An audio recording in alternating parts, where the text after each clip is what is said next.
இன்ஸ்டாகிராமில் ஒரு போஸ்ட் போட முடிவதால் நீங்கள் சோசியல் மீடியா மேனேஜர் ஆகிவிட முடியாது.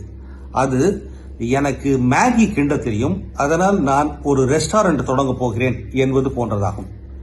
சோசியல் மீடியாவிலேயே வாழ்ந்து அதையே சுவாசிக்கும் அனைவருக்கும் சோசியல் மீடியா மேனேஜ்மெண்ட் என்பது முற்றிலும் வேறானது.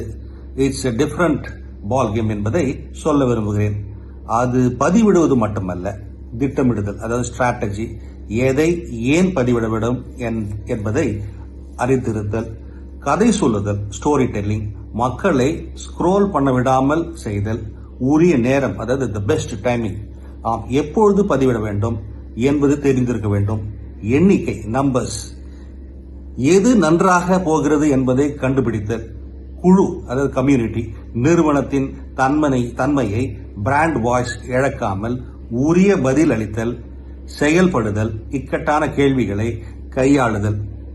யார் வேண்டுமானாலும் பதிவிடலாம், ஆனால் எல்லோராலும் நிறுவனத்தின் இருப்பை, அதாவது பிராண்ட் பிரசன்ஸ் கட்டி எழுப்ப முடியாது. குழுவை, கம்யூனிட்டி வளர்க்க முடியாது. நாளுக்கு நாள் தொடர்ந்து செயல்பட முடியாது.